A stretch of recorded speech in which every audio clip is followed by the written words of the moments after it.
शांति। ओम शांति। ओम शांति। ओम शांति।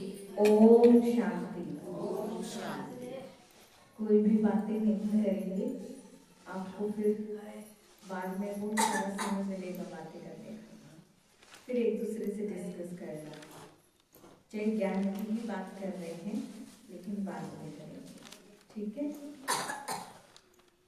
तो आज हम जो विषय लेकर चल रहे हैं वो विषय है कि आज तक जैसा हमें बताया गया, सुनाया गया, या जहाँ तक हम जानते हैं वो यही जानते हैं कि हम अलग अलग योनियों में जन्म लेते हैं और उन योनियों के द्वारा अपने कर्म भोग का चुकतू करके, अपना उन कर्मों का भुगतान करके फिर हमें अंतिम समय में या अपना जो लास्ट जन्म है, जैसे मनुष्य जीवन में, मनुष्य जन्म में हमें ये जन्म मिला मनुष्य के रूप में, और इस रूप में जब जन्म मिलता है तो हम क्या कहते हैं कि ये वाला जन्म मिलना या ये वाला रूप मिलना बड़े सौभाग्य की बात होती है। ऐसा बताया गया है हमें, या ऐसा हमने आज तक सुना है। अब इस बात के ऊपर हम थोड़ा सा विचार करेंगे।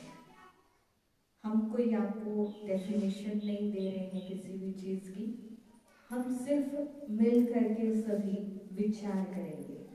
विचार करना माने आपसे भी पूछा जाएगा, आप भी उसका विचार करके फिर जवाब देना कि आपको क्या लगता है, ठीक लगता है कि नहीं लगता है, ठीक है ना।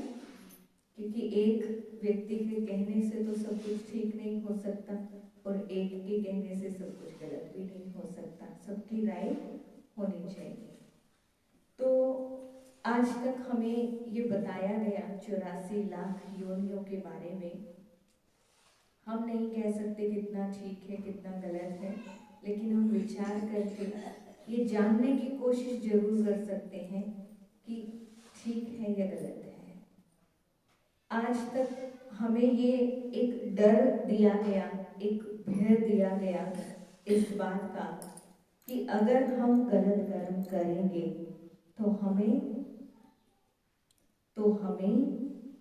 किसी भी योनि में जन्म लेना पड़ेगा, चाहे फिर कुत्ते के रूप में ले, बिल्ली के रूप में ले, किसी जानवर के रूप में, किसी पक्षी के रूप में जन्म लेना पड़ेगा। ऐसा ही बताया गया। गरुड़ पुराण जब हम पढ़ते हैं तो पूरी की पूरी गरुड़ पुराण में यही पूरी कथा में सिर्फ यही एक मनुष्य के लिए, इसको डर कहें या समझाने कहें, एक बड़ी अच्छी सीख दी है, समझाने दी है कि जिसके कारण हमारे कर्मों के ऊपर गलत प्रभाव ना पड़े, हम कोई गलत कर्म ना करें। इसलिए हम वो कथा जो सुनते हैं तो एक समय के लिए तो ऐसे लगता है सुनो जाजी मेरे बरकत कि जैसे हम क्या करें, कहाँ चले जाएं, अभी के अभी ईश्वर आ जाए सामने और बस हम उनके पास चले जाएं। सबकी अपनी अपनी इच्छा होती होगी, लेकिन एक बार तो इस दुनिया से भगवान के पास जाने का सबका मन करता है। जब ऐसी ऐसी बातें हम सुनते हैं तो मेरा ऐसा भाव क्यों है कि आपको ये बताने का, कहने का, जबकि अनुभव तो आप सबने भी किया है, क्योंकि ये बहुत गहरी बात है, इस बात को समझना पड़ेगा हमें बहुत गहराई से ही। अब हमें ये बताया गया कि हमें ये मनुष्य का जन्म इतनी सारी योनियां भोगने के बाद मिला है। मतलब क्या हुआ, उसका अर्थ क्या हुआ कि हम अभी इस समय मनुष्य के रूप में हैं, तो इसका अर्थ ये है कि हम अपने पुराने जन्म, पिछली योनियों में अपने सारे कर्म भोग का चुकतू करके आ चुके हैं। इसका अर्थ तो यही हुआ मनुष्य का जन्म ही तभी मिलता है। जैसा आज तक हमने सुना है उसके अकॉर्डिंग मैं आपको बता रही हूँ कि उसके अकॉर्डिंग इस बात का ये अर्थ निकलता है कि इसका मतलब हम अपने पुराने सारे हिसाब किताब, पुराने सारे कर्मों का भुगतान करके आ चुके हैं, तब मनुष्य के रूप में आए हैं। तीसरी बात हम लेते हैं कि हमारे द्वारा जो कर्म किए हुए हैं, अगर वो बुरे कर्म हमने किए हैं, मान लो किसी ने चोरी की, चोर चोरी करता है, डाकू डकैती डालता है तो ये भी पाप कर्म ना। और भी दुनिया में ऐसे बहुत सारे पाप कर्म हैं जो मनुष्य कर रहा है, लेकिन जब वो पाप कर्म करता है और वो पाप कर्म करने के बाद उस व्यक्ति के लिए हमारे दिल से क्या निकलता है कि इसको सजा जरूर मिलनी चाहिए, इसने बहुत गलत किया, निकलती है ना। या कई बार, चलो ये भी बहुत दूर की बात हो गई, आपके बहुत नजदीक की बात हम करते हैं। आपके घर में बच्चे हैं, अभी अभी दीदी ने 1-2 दिन पहले ही ये बात बताई थी कि बच्चा अगर गलती करता है, वो किसी और जरिए किसी और बात को समझाने के लिए बताई थी, परंतु मैं इस बात से अपना भाव जोड़ने जा रही हूँ कि बच्चा जब कोई गलती करता है तो हम उसको कोई ना कोई सजा जरूर देते हैं, चाहे बहुत बड़ी सजा नहीं देंगे, परंतु छोटी मोटी कोई तो सजा उसको देंगे। किस लिए देते हैं सजा? क्योंकि वो सुधर जाए, वो दोबारा ना ताकि वो करे। सुधर जाए, ताकि वो आगे से ऐसी गलती ना करे, ताकि वो आगे से ऐसे गलत कर्म ना करने सीखे। अब जो बच्चे ज्यादा गलत करते हैं, किसी को मार के आ जाएंगे, किसी से लड़ाई करके आ जाएंगे, फिर उनके लिए क्या बोलते हैं आस पड़ोस वाले कि इनके लगता है इनके कोई धनी धोनी नहीं है। धनी धोनी माना इनके सिर पे कोई बड़ा नहीं है, इनको समझाने वाला कोई नहीं है, इसीलिए इनके बच्चे इतने बिगड़े हुए हैं, ऐसे बोलते हैं ना।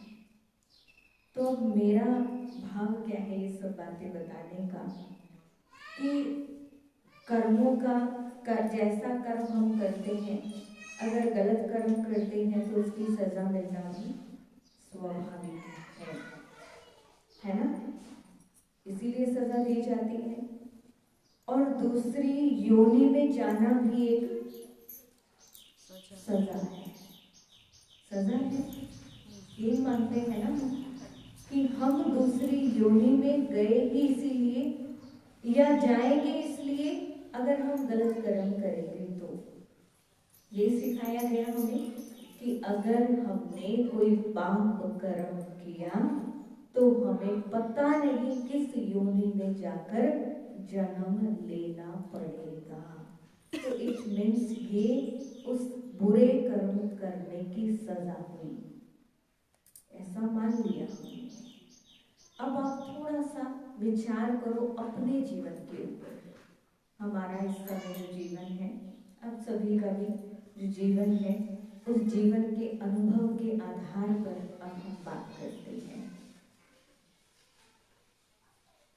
अगर मान लीजिए, मैं मान लेती हूँ कि ऐसा संभव हो सकता है कि दूसरे योनि में अगर हम गए या जा चुके हैं या जाना है तो वो हमारे किए हुए बुरे कर्मों की एक सजा होगी, ठीक है, मान लिया हमने। और बुरे कर्मों का भुगतान या उल्टे कर्मों का भुगतान कहीं, हिसाब किताब कहीं, वो सारा चुकतो करने के बाद हम सब बहुत लकी हैं जो हमें ये मनुष्य का जन्म मिला है। आप ये थोड़ा सा विचार करिए कि आप कहीं हॉस्पिटल में जाते हैं या कहीं आपके आस पड़ोस में ही किसी के घर में बच्चा हुआ, कहीं कोई भी न्यूज ऐसी आ सकती है सुनने में, है ना। बच्चे तो जन्म ले रहे हैं। अब एक हॉस्पिटल में कम से कम 10 बच्चों ने एक साथ जन्म लिया। 10 बच्चों ने जन्म लिया। कितने भाग्यशाली बच्चे हैं ना, जो मनुष्य के रूप में जन्म लेकर आए हैं। लेकिन उन 10 बच्चों में से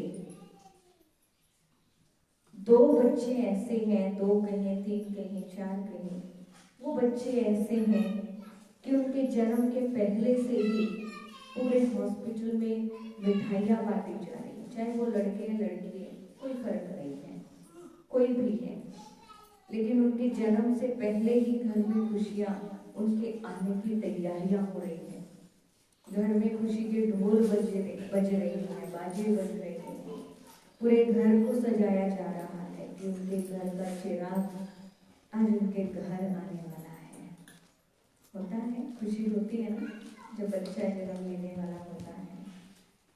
और उन्हीं 10 बच्चों में से कुछ बच्चे ऐसे भी हैं कि जिनके माता पिता के पास उनका पेट भरने के लिए भी कुछ नहीं है।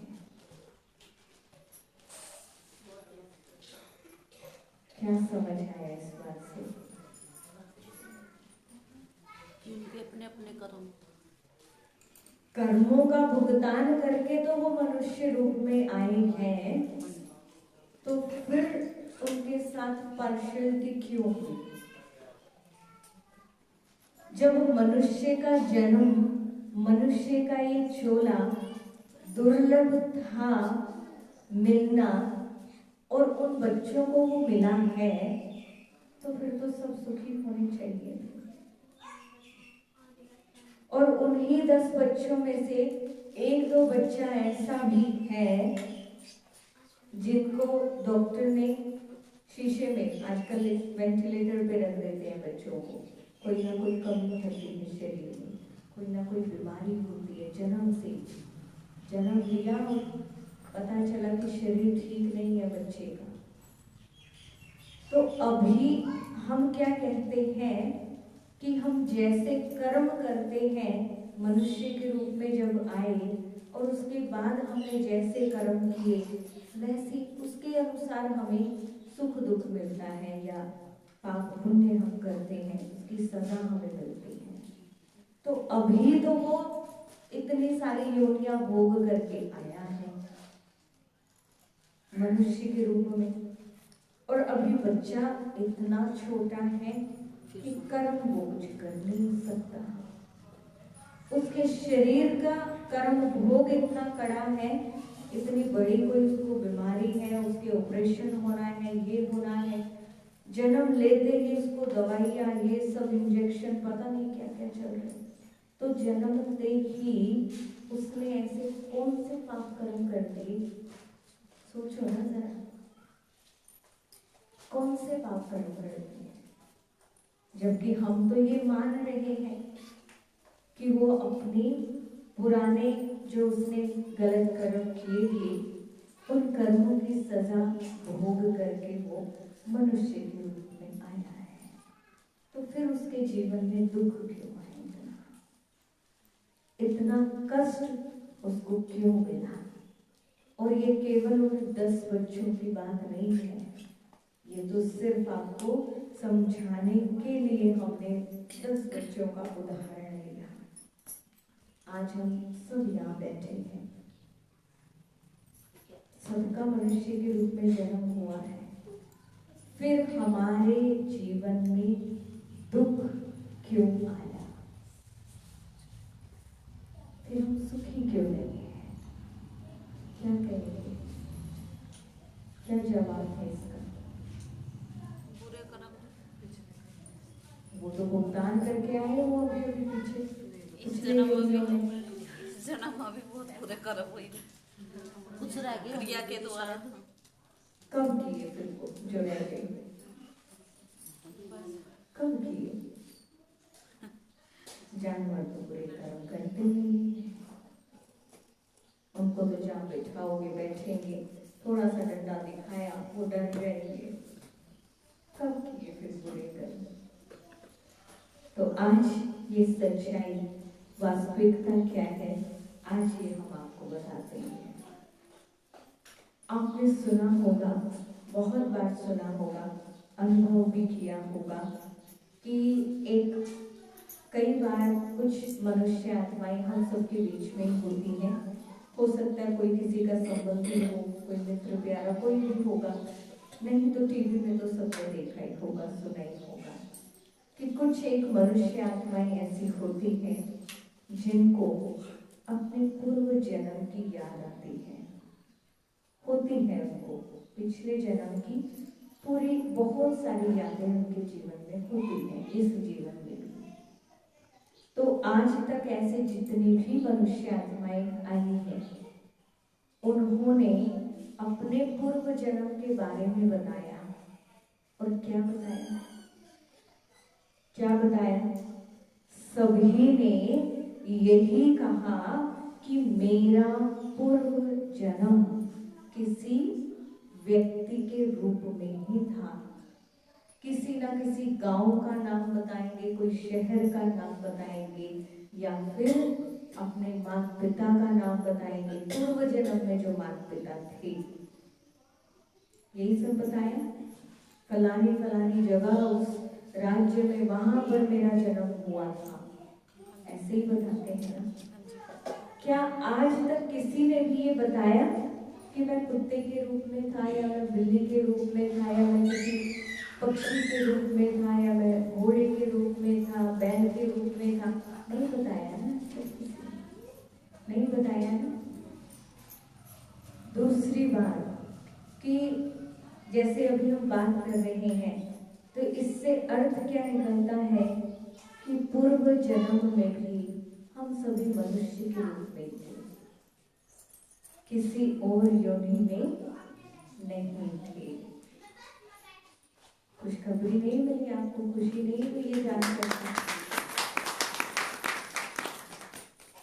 और इससे भी खुशी की बात ये है कि आपको अगली योनि में भी, मतलब किसी दूसरी योनि में जाने की जरूरत नहीं है। हम दोबारा जन्म लेंगे तो वो भी मनुष्य के रूप में ही लेंगे। ये तो उससे भी खुशी की बात है, फिर भी खुशी नहीं हुई।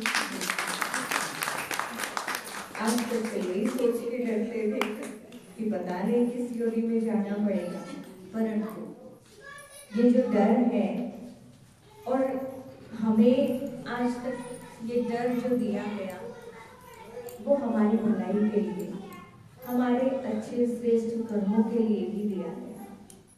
क्योंकि हमने बीच में पॉइंट रखा था कि जब कोई गलती करता है, गलत कर्म करता है, तो उसके उस गलत कर्म को सुधारने के लिए उसको सजा देनी जरूरी है।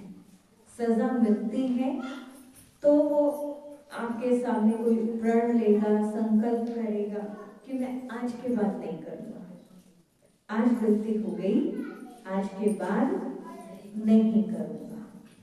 अब चोर ने चोरी की, पुलिस ने चोर को जेल में डाल दिया, कुछ समय के बाद उसकी सजा पूरी हुई, तो पुलिस वाले ने भी, या हमारे गवर्नमेंट के अकॉर्डिंग जो रूल्स बनाए गए हैं कि जो भी क्राइम करेगा उसको सजा देनी जरूरी है। तो सजा देने का ये रूल, ये सिस्टम क्यों बनाया? इसीलिए बनाया ताकि कोई भी गलत काम करने से डरे। इसीलिए बनाया, कोई भी गलत काम करने से डरे। परंतु हम डरे, चाहे हमें ये तक कह दिया कि दूसरी योनि में पता नहीं किस योनि में जाना पड़ेगा, तो भी मनुष्य के अंदर डर नहीं आया। मनुष्य की प्रवृत्ति ऐसी हो गई है। तो हमारे पूर्वज जो ऋषि मुनि, विद्वान, पंडित, सज्जन पुरुष जो होकर के गए, उन्होंने कोई ये ऐसे ही बातें नहीं बोली थी। वो इसीलिए हमें सुनाई गई, इसीलिए उन्होंने ये बातें कही थी ताकि मनुष्य गलत कर्म करने से डरे। और वो गलत कर्म ना करें, ताकि हमारे जीवन में सुख आए, शांति आए।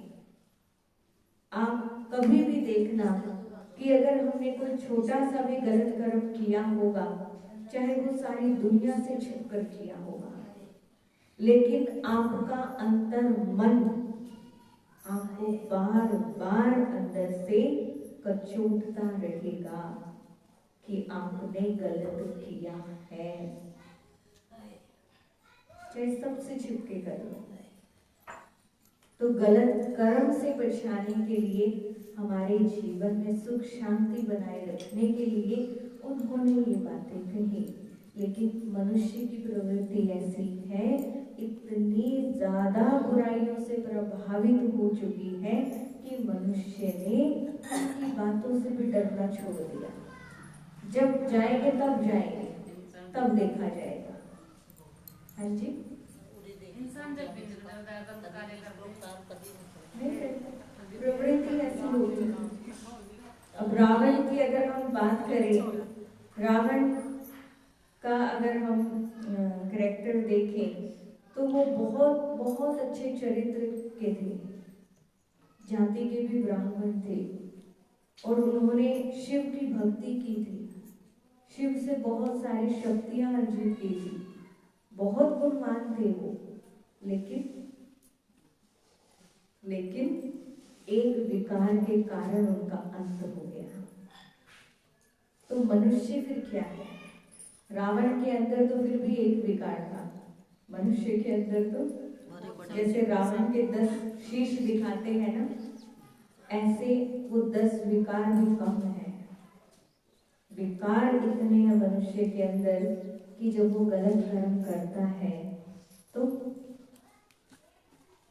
इधर उधर देख उसको रियलाइज ही नहीं होता कि वो गलत कर रहा है। ये भी ठीक हो दीदी, जो पिछले जन्म की याद नहीं हमें, हम तो टेंशन में और मारे जाते इस परिवार की, वे पिछले परिवार में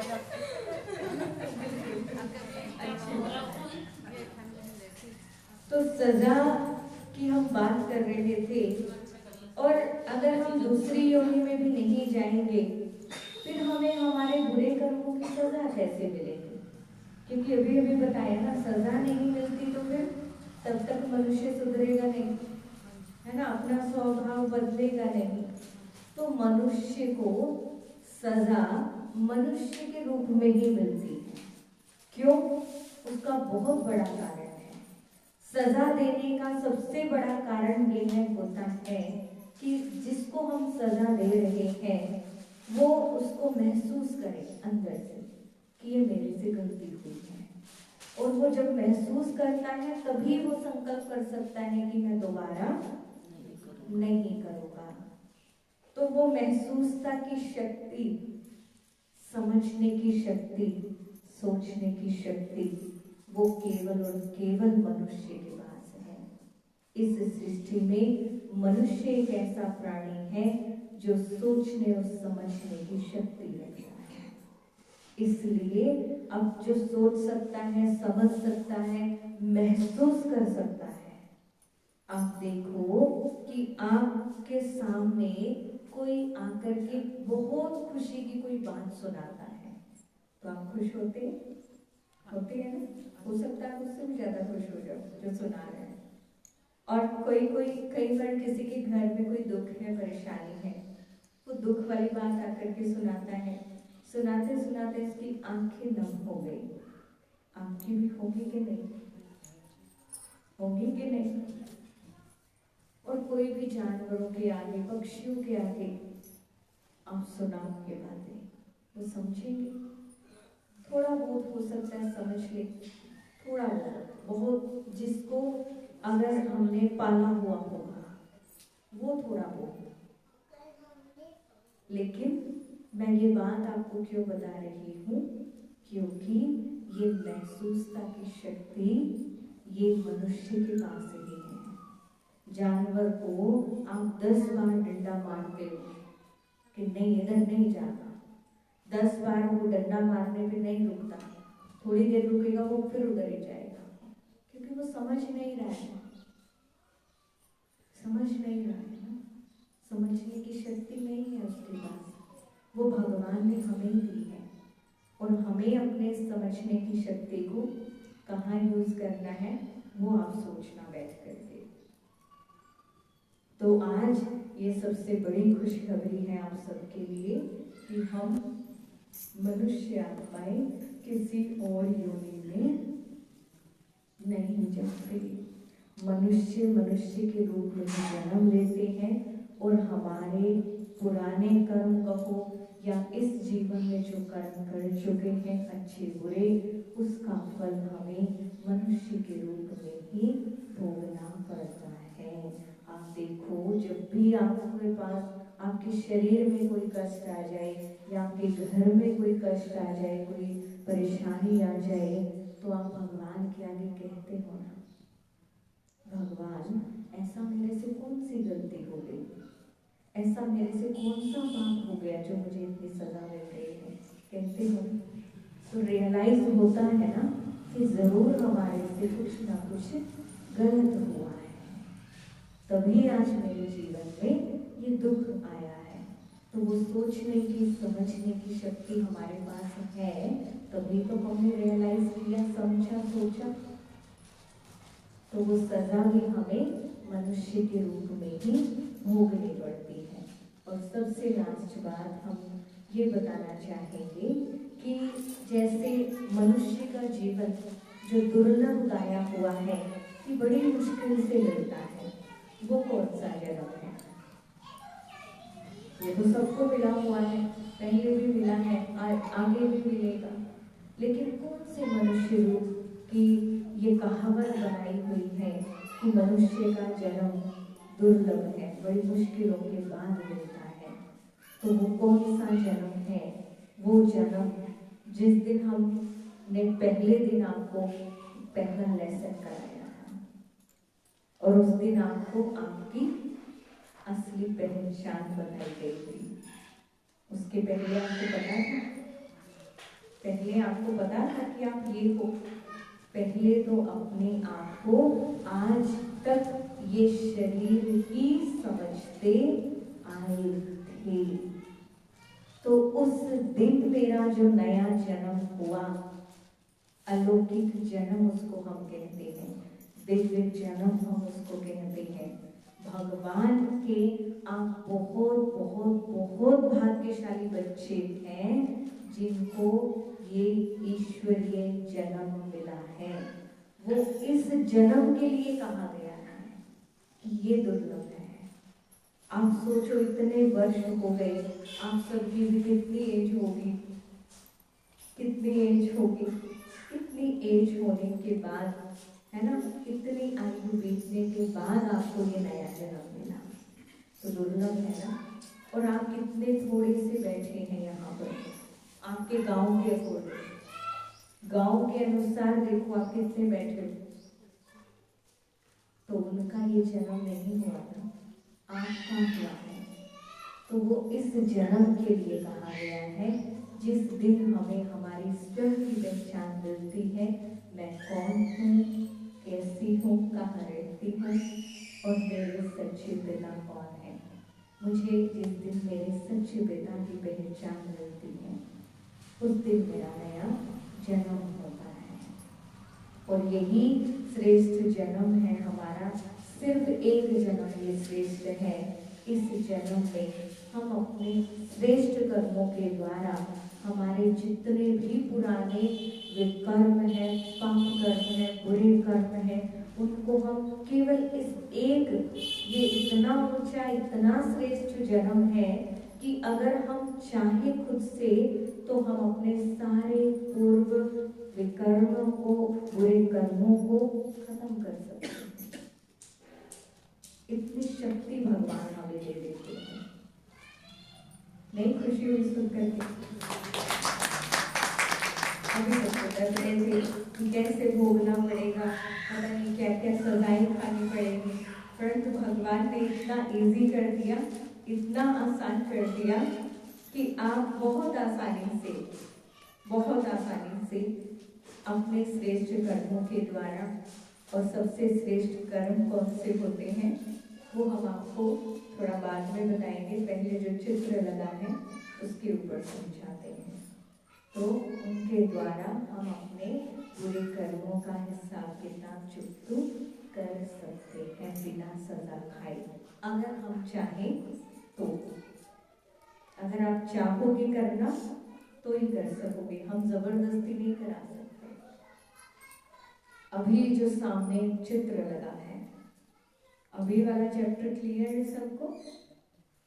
सबको क्लियर है कि मनुष्य की आत्मा मनुष्य के रूप में ही जन्म लेती है, किसी और योनि में नहीं जाती। इस धरती पर 84 लाख योनियां हैं। योनियां हैं, उसके लिए मना नहीं है कि नहीं है, बहुत सारी योनियां हैं, 84 लाख योनियां हैं, हो सकती हैं, परंतु मनुष्य की आत्मा उन योनियों में नहीं जाती। सब जो जिस योनि में है, जानवर कहो, पक्षी कहो, कीड़े मकोड़े, पता नहीं क्या क्या, इतने सारी योनियां हैं, जो जिस योनि में आया है वो उसी योनि में खुश है, उसी योनि में खुश है। एक छोटी सी चलो बात और आपको सुनाते हैं। एक छोटा सा दृष्टांत लिया गया है कि एक बार ना दो बंदर आपस में बात कर रहे थे, और बंदर आपस में बात कर रहे थे।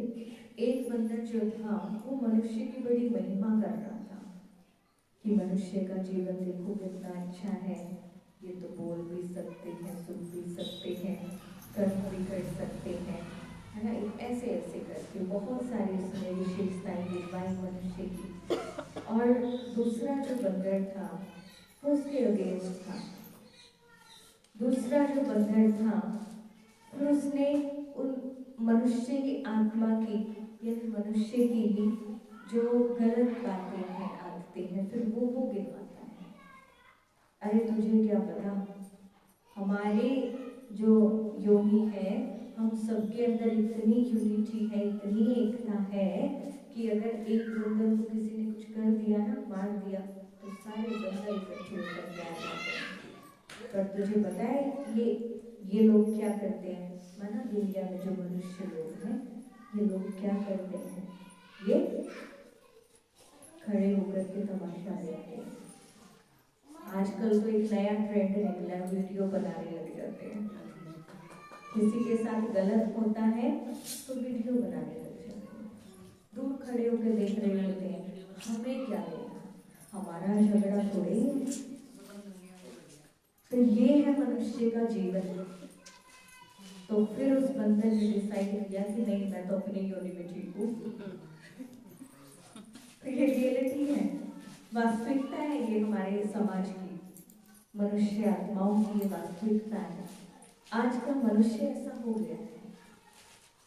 तो इसलिए हर जो प्राणी, जो जीव कहें, वो अपनी योनि में ही खुश है, उसको दूसरी योनि में जाने की जरूरत नहीं है।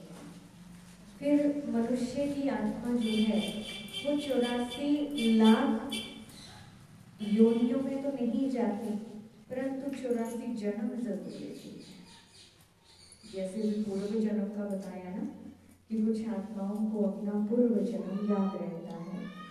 तो अब इससे पहले हम कितने जन्म ले चुके हैं, कैसे आत्मा जन्म लेती है, वो हम आपको बताने जा रहे हैं कि मनुष्य की आत्मा केवल 84 जन्म लेती है, 84 लाख जन्म भी नहीं लेती, केवल 84 जन्म लेती है।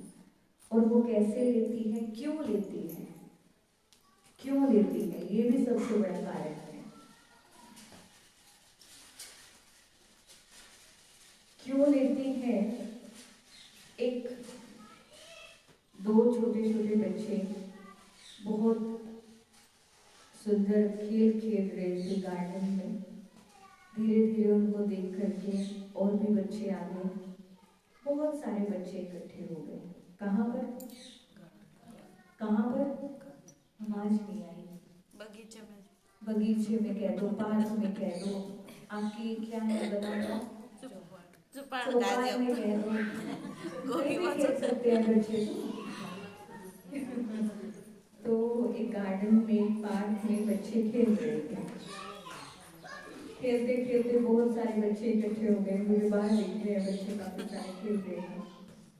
तो उन बच्चों को देखा, एक बच्चा कहीं दूर था थोड़ा, और थोड़ा छोटा भी था।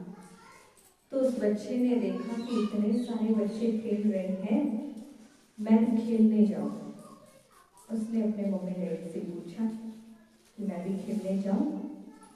तो मम्मी ने देखा कि अभी अभी तो मैंने इसको नहलाया धुलाया, इतने सुंदर कपड़े इसको पहनाए धुले हुए, और ये फिर नीचे जाएगा खेलने या बाहर जाएगा खेलने, और फिर सारे कपड़े गंदे कर लेगा, मिट्टी लगा के आ जाएगा, हो सकता है कोई चोट भी खा के आ जाए, गिर जाए, कुछ भी हो जाए। माँ है ना, बहुत सारी बातें सोचती है।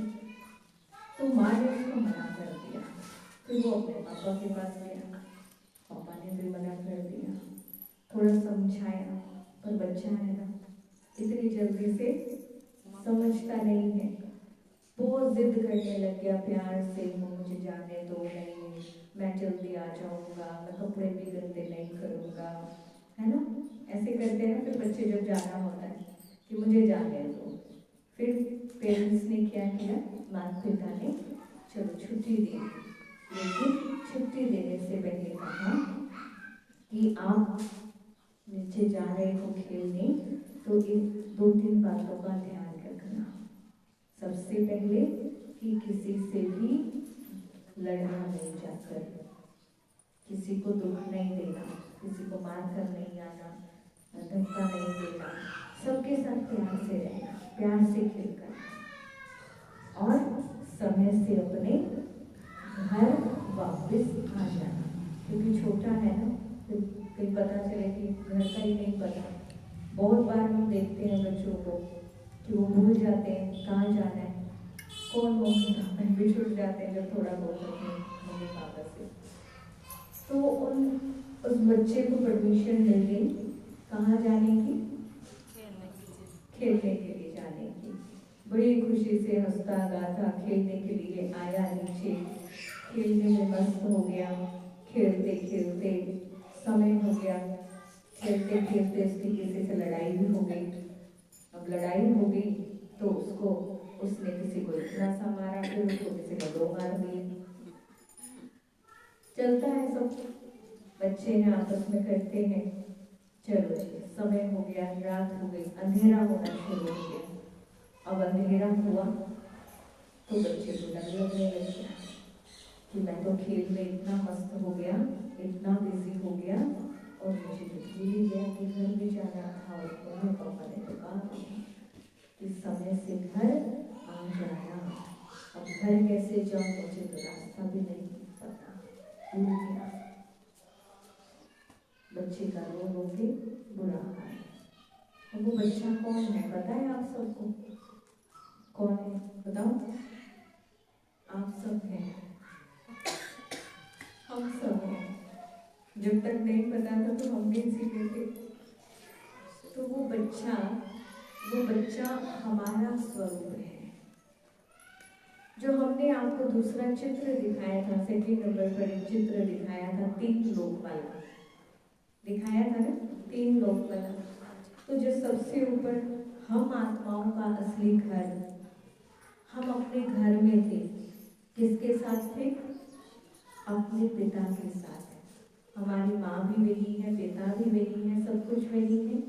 हम उनके साथ अपने घर में थे, और हमने जब देखा कि नीचे तो बड़ी सुंदर दुनिया है, बड़ी रंगीन दुनिया है, क्यों ना एक बार जाकर के तो देखें।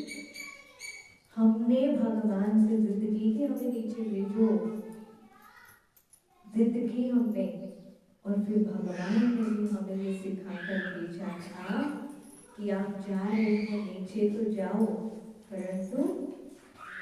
परंतु लड़ना नहीं एक दूसरे से, एक दूसरे को प्यार करना, है ना, सबको खुशी देना, शांति देना, प्यार देना, सबको सम्मान देना, लड़ाई झगड़ा नहीं करना, किसी को गलत बातें नहीं बोलनी, और समय से पहले घर वापस आ जाना।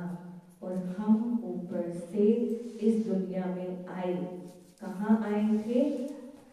ये इस चित्र में सबसे ऊपर जो गोल्डन गोल्डन थोड़ा दिख रहा है, येलो पीला पीला थोड़ा सा दिख रहा है, दिख रहा है ऊपर थोड़ा सा हिस्सा, सीढ़ी बनी हुई है बड़ी सुंदर सी, और इस सीढ़ी में एक छोटा सा हिस्सा है ऊपर, वो पीले कलर का दिखाया है सीढ़ियाँ उसमें। तो ये कौन सी दुनिया है? ये वही दुनिया है जो परमात्मा ने हमारे लिए बनाई थी। इस समय जिसकी परमात्मा रचना कर रहे हैं ब्रह्मा के द्वारा। तो जब भगवान को पता चला कि मेरे बच्चों ने नीचे जाना है, तो भगवान ऐसे थोड़ी भेजेंगे, अच्छे से नहला कर धुला कर सुंदर सुंदर वस्त्र पहना कर, जैसे माँ बाप अपने बच्चे को तैयार करते हैं, भले पता है कि गंदे कर लेगा पर फिर भी अच्छे कपड़े पहना कर भेजते हैं। तो भगवान जी ने भी हमें जब इस सृष्टि पर भेजा तो हम भी बहुत सुंदर थे, यहाँ से भी सुंदर थे। हम जब नीचे आए तो हम सबकी आत्मा प्योर थी, सोने की जैसे, और देवी देवताओं की दुनिया, वो सुंदर दुनिया, हीरे सोने चांदी के जहाँ महल बने हुए थे, ऐसी दुनिया में भगवान ने हमें भेजा। तो ऐसी दुनिया में जब हम आए देवी देवताओं के रूप में, और उसमें सबसे पहले जो आत्मा आई वो आत्मा आती है श्री कृष्ण जी की। इसीलिए श्री कृष्ण जी की इतनी मान्यता है, सारी दुनिया उनकी पूजा करती है, क्योंकि वो सबसे पहली देव आत्मा है। सबसे पहले उन्होंने, उनकी आत्मा ने इतना तप किया, इतना पुरुषार्थ किया, इतना उन्होंने त्याग किया होगा, जिसका भाग्य उनको इतना उच्च मिला कि श्री कृष्ण के रूप में उनको जन्म मिला। सतयुग के पहले प्रिंस वो कहलाए। तो ऐसी दुनिया में भगवान हमें भेजते हैं, श्री कृष्ण के अंग संग रहने का हमें अवसर मिलता है। तो ऐसी दुनिया में जब हम आए तो कितनी सुंदर थी दुनिया, हम भी बहुत सुंदर थे। और यहाँ पर आत्मा, एक आत्मा 8 जन्म लेती है। जो कल आपको गीत सुनाया था, शिव को याद करोगी तो सतयुग की परी बनोगी। तो ये वही परी वाली, परी बनने की ही कहानी है कि इस समय ये जो हमारा मनुष्य का श्रेष्ठ जीवन हमें मिला है, जन्म हुआ है हमारा नया, इस श्रेष्ठ जीवन के द्वारा जब हम परमात्मा को याद करते हैं, शिव बाबा के साथ अपने मन को जोड़ते हैं, तो हम भविष्य में ऐसी दुनिया में जाते हैं। ये हमें उनकी तरफ से गिफ्ट मिलते हैं। जितना हम पुरुषार्थ करते हैं वैसा ही जन्म मिलता है। तो यहाँ पर आत्मा के कितने जन्म होते हैं? 8 जन्म होते हैं। सूर्यवंशी घराना होता है, और जो भी देवी देवताएं होंगे वो 16 कला संपूर्ण होंगे। कितनी कला? 16 कला संपूर्ण होंगे। यहाँ पर देवी देवताओं की आयु कितनी होगी? लगभग 150 वर्ष। और देवी देवताओं को सदा अमर कहा जाता है। तो भगवान हमें अमर होने का वरदान देते हैं।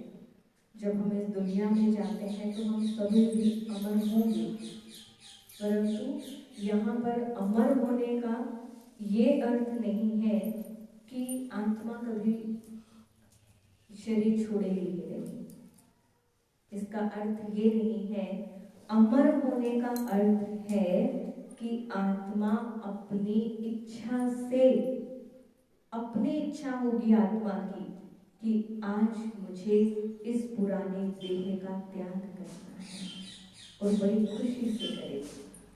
वहां पर आत्मा के शरीर त्याग करने पे कोई भी दुखी नहीं होगा। क्यों? क्योंकि आत्मा ने अपनी इच्छा से शरीर का त्याग किया है, और वहां पर बूढ़े नहीं होंगे, एक जैसे रहेंगे, सुंदर प्योर। आत्मा प्योर है ना, तो शरीर भी प्योर रहेगा, कोई बीमारी नहीं होगी, निरोगी काया होगी। अगर शरीर में कोई दुख ना आए तो कहते हैं ना कि ये देखो इसका तो शरीर हट्टा कट्टा है, लगता ही नहीं है कि इतनी एज हो गई है। तो जब इस समय में ये पॉसिबल है तो वहां तो कोई दुख होगा ही नहीं जीवन में। इसलिए तो उसके बाद हम इस दुनिया में इतना रमणीक हो जाते हैं, इतना उसके अंदर खो जाते हैं सुख की दुनिया के अंदर, और फिर धीरे धीरे आत्मा नीचे उतरती है और नीचे आ गई है ना। एक खेल के बाद फिर दूसरा खेल भी तो शुरू कर देते हैं। सारा टाइम एक ही खेल तो नहीं खेलते, तो दूसरा खेल माना थोड़ा आत्मा और नीचे आ गई। फिर उसके नीचे थोड़ा सिल्वर कलर का दिखाया है। सिल्वर कैसा होता है? चांदी जैसा चांदी जैसा। जैसे ऊपर सतयुग को सोने जैसा बताया, ऐसे ही त्रेता माना चांदी जैसा। तो वहां तक आत्मा जब तक आती है, अभी 8 जन्म आत्मा लेकर आ चुकी है। फिर उसका जब 9वां जन्म होता है तो यहाँ आत्मा के टोटल 12 जन्म होते हैं। और यहाँ आते आते आत्मा की 2 कलाएं कम हो जाती हैं। 2 कला कम हो गई। ऊपर कितनी कला थी? 16 कला थी। फिर 2 कलाएं कम हो गई। इस घराने को कहा जाता है चंद्रवंशी घराना। जैसे वहां पर श्री कृष्ण जी श्री राधे जी का राज्य चलता है, उन्हीं का फिर स्वयंवर होता है। स्वयंवर के बाद लक्ष्मी नारायण के रूप में उनका राज्य चलता है, इसीलिए उसको सूर्यवंशी घराना कहा। और यहाँ त्रेता युग में श्री रामचंद्र जी और श्री सीता जी का राज्य चलता है, इसीलिए इस युग में चंद्रवंशी घराना कहा है। आप देखो कभी भी जब रामचंद्र जी की बात आती है या उनके जीवन के बारे में, तो उनके जो पूर्वज होते थे, उनके पूर्वजों को सूर्यवंशी के रूप में दिखाया है। और इसकी तुलना इसलिए भी की गई है सूर्य से और चंद्रमा से कि सूर्य को आप कभी भी देखना, वो घटता बढ़ता नहीं है। जैसा सुबह निकला था वैसे ही रात तक शाम तक रहता है, हर दिन एक जैसा ही होता है। लेकिन चंद्रमा धीरे धीरे धीरे जब क्या होता है, कितने दिन के बाद घटना शुरू हो जाता है? पता होगा आप सबको? नहीं पता? ये तो पता ही होगा, पूर्णमासी आदि ये सब आप मनाते तो हैं।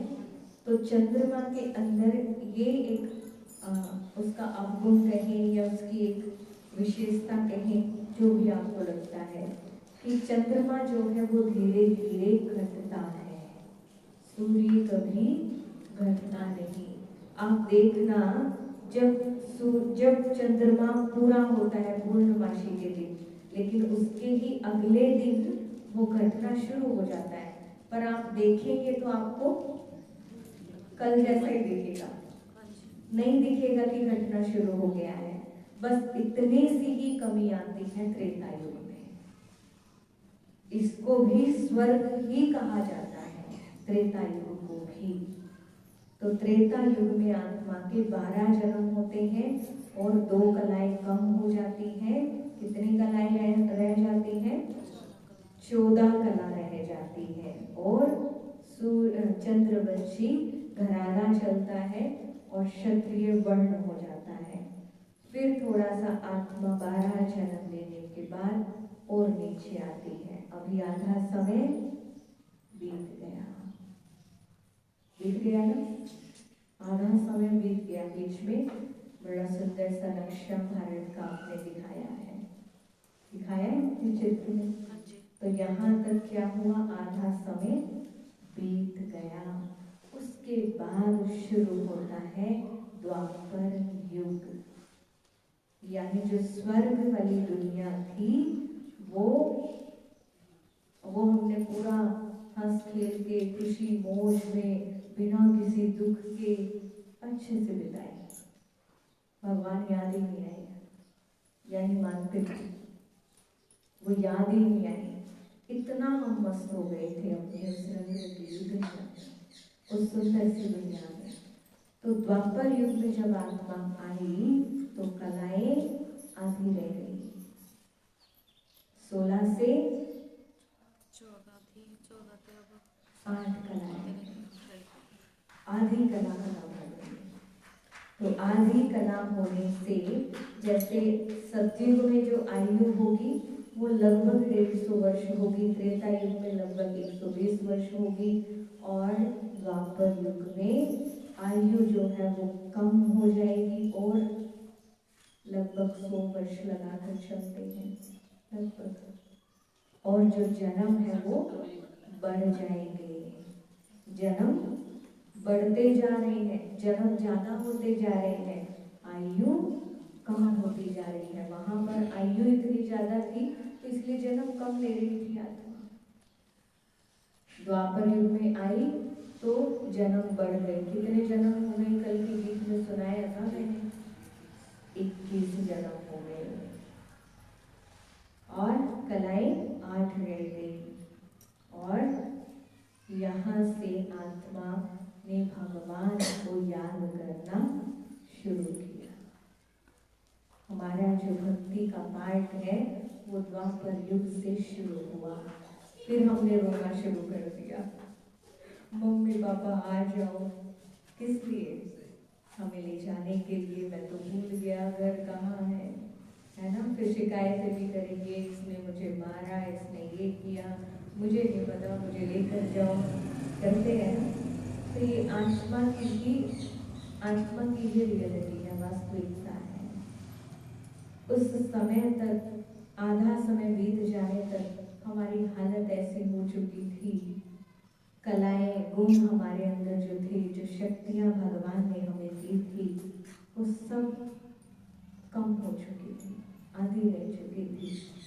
और जब जीवन में थोड़ा थोड़ा दुख आना शुरू हुआ तो फिर याद करना शुरू किया भगवान को। तो द्वापर युग में सबसे पहले सोमनाथ का मंदिर बनाया गया राजा विक्रमादित्य जी के द्वारा। सबसे पहला मंदिर, उसके पहले कोई मंदिर नहीं था, और वो सबसे पहला मंदिर शिव का मंदिर बना। और वो भी क्या कहते हैं सोमनाथ के मंदिर के बारे में, कि उसको 14 बार लूटा गया। क्यों? क्योंकि वो सोने से बना था। उस समय तक भी इतनी धन संपत्ति, वो सारी धन धान्य सुख हमारे पास काफी हद तक था। तभी तो एक राजा ने, अब आप सोचो कि राजा मंदिर कब बनाएगा, या कोई भी व्यक्ति बाहर का कार्य कब करता है? जब उसके पास अंदर भरपूर होगा, अपना उसका महल इतना बड़ा होगा, अच्छा होगा, बच्चे भी सब कुछ अच्छे हैं, सेटल है, सब कुछ है, तभी सोचता है ना व्यक्ति कि बाहर का कार्य किया जाए। तो आप सोचो कि जो राजा सोने का मंदिर बनवा सकता है, और वो मंदिर कितना बड़ा होगा जिसको 14 बार लूटा गया, उस राजा के पास कितना धन होगा?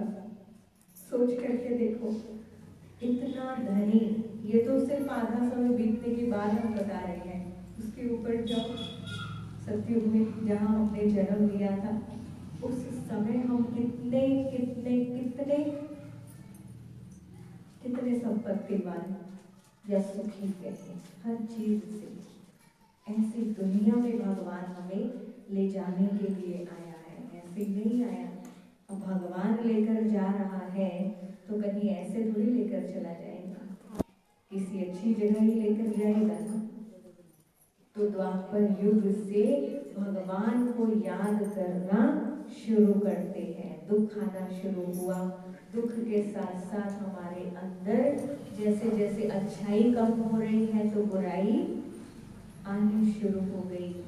फिर धीरे धीरे, पहले तो शिव भगवान की सबने भक्ति की, बहुत पुकारा, आ जाओ भगवान, हे ऊपर वाले, इस धरती का राजा, हमें अपने साथ ले जा, इस दुनिया में तो बहुत दुख है, कष्ट है।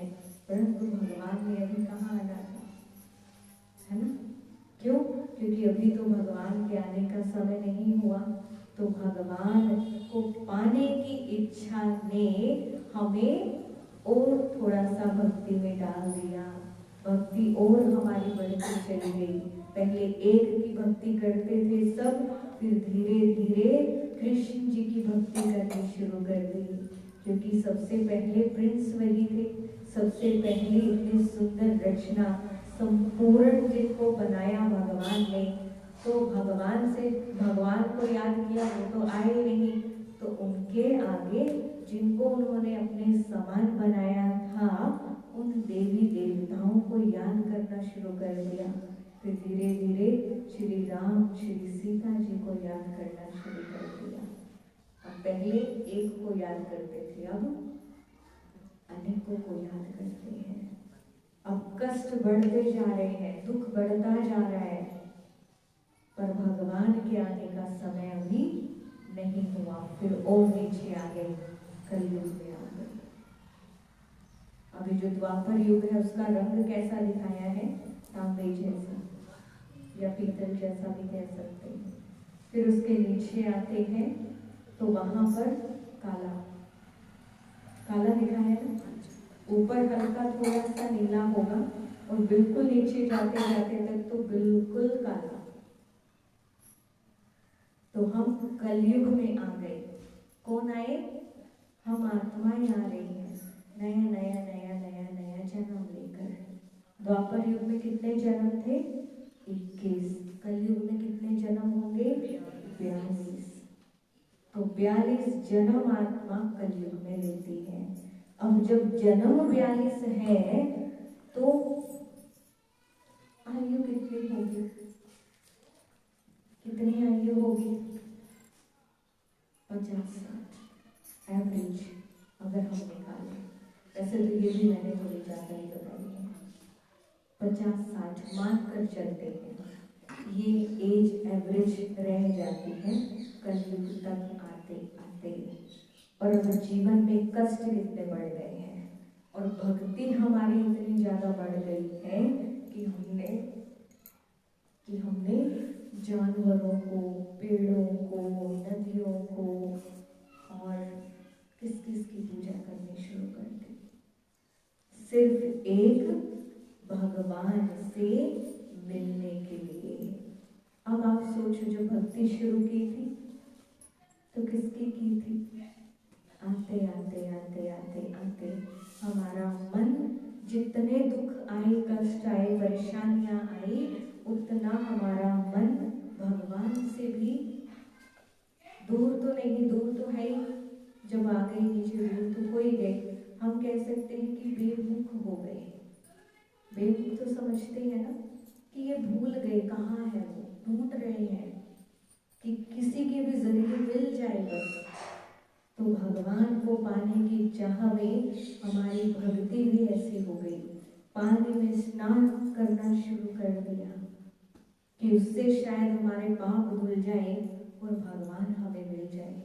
परंतु शरीर को शुद्ध करने के लिए तो पानी ठीक है, क्योंकि पानी के अंदर अब हम गंगा में जाते हैं स्नान करने, है ना, डुबकी लगाने, तो गंगा का पानी कहाँ से आता है? पहाड़ों से आता है। और उन पहाड़ों पर क्या होती है? सारी जड़ी बूटियां जो होती हैं वो पहाड़ों पर ही होती हैं। जो भी जड़ी बूटियां हैं, ये दवाइयां जो बनती हैं, ये सारी उन्हीं से बनती है। पता है ना आप सबको? पहले के जमाने में दवाइयां नहीं होती थी तो जड़ी बूटियों से खाकर उनको ठीक हो जाते थे। तो वो जड़ी बूटियों वाला पानी गंगा में आता है। उस पानी से हमारा शरीर तो स्वस्थ हो सकता है, ठीक हो सकता है, परंतु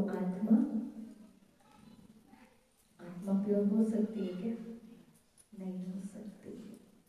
और आज तक हमें क्या बताया गया कि आत्मा तो निर्लेप है, आत्मा के ऊपर तो कोई लेप भी नहीं लगता, जो भी करता वो शरीर करता है। परंतु भगवान कहते हैं कि आत्मा ही तो करा रही है ना। आत्मा शरीर से निकल गई, क्या शरीर करेगा कुछ भी? तो कराने वाले के ऊपर ही तो पाप होगा। और ये सोच करके कि आत्मा निर्लेप है, इसलिए पानी में स्नान करने की एक रस्म बन गई, परंतु उससे भी हमारे पाप नहीं धुले। और आज के समय में सृष्टि की हालत कैसी हो गई है, इस चित्र को अगर आप थोड़ा सा नजदीक से देखेंगे तो एक भाई है यानी एक व्यक्ति है, वो अपनी पत्नी को मार रहा है। एक व्यक्ति बहुत ज्यादा बीमार है, उसको कांटों की सैया पर लेटे हुए दिखाया है। और एक तरफ क्या दिखाया है, बहुत सारे साधु संत मिलकर के यज्ञ कोई सम्मेलन कर रहे हैं कि कैसे भी करके हमारे इस भारत की जो ऐसे हालत हो गई है, इतनी अशांति इसमें फैल गई है, ये शांत हो जाए। परंतु वो तो कुछ भी नहीं रहा। तो अपने वायदे के अनुसार कलयुग के अंतिम समय में जो भगवान ने कहा था, उसी घोर अंधियारे की रात में यानी अज्ञान अंधियारे की रात में भगवान इस सृष्टि पर आते हैं। और इसी चित्र के साइड में वाइट सफेद वस्त्रधारी कुछ बाबा के बच्चे दिखाए हैं, दिख रहे है ना। तो ये है संगम युग, ये हमारा सबसे प्यारा, सबसे सुंदर, सबसे श्रेष्ठ, सबसे उत्तम ये जन्म है हमारा, जिस दिन हमें भगवान मिले, जिस दिन हमें हमारी असली पहचान मिली। तो शिव परमात्मा इस संगम पर, संगम क्यों कहा इसको, क्योंकि कलयुग जाने वाला है और सतयुग आने वाला है, उन दोनों के बीच का समय है। जैसे कि सायकाल होती है यानी शाम होती है, दोपहर जा रही होती है और रात्रि आरंभ हो रही होती है, होता है ना बीच का समय। तो ये वही समय है, इसलिए इसको संगम कहा। दो युगों का संगम हो रहा है और दो आत्माओं का संगम हो रहा है। कौन सी, एक हम आत्माएं और दूसरी परमात्मा। तो आत्मा और परमात्मा के मिलने के समय को संगम कहा है। तो इस समय पर एक जन्म हमारा ये होता है। अब टोटल करो कितने हो गए, 8, 12, 21, 42 और 1, 84 जन्म। तो हम आत्माएं 84 जन्म लेती हैं और हमारे इस अंतिम जन्म में संगम युग जो है वो लीप है, गुप्त है, उसको सारी दुनिया नहीं जानती। जैसे आप अपने बच्चों को कहो कि हमें तो पता है कि हमारे हिंदू कैलेंडर के अनुसार हमारे एक साल में एक मास गुप्त होता है ना, वो कुछ समय के बाद आता है, परंतु होता है गुप्त। अगर आप अपने बच्चों को कहोगे उनको पता चलेगा, उनको नहीं समझ आएगी वो बातें। तो ऐसे ही सारी दुनिया को नहीं पता इस बात का, भगवान ने आकर ये ज्ञान दिया कि ये संगम युग है और ये लीप है यानी गुप्त है, इसका पता ही नहीं है। इसीलिए सारी दुनिया इस समय को कलयुग समझती है, कलयुग चल रहा है, परंतु भगवान के अनुसार ये संगम युग चल रहा है।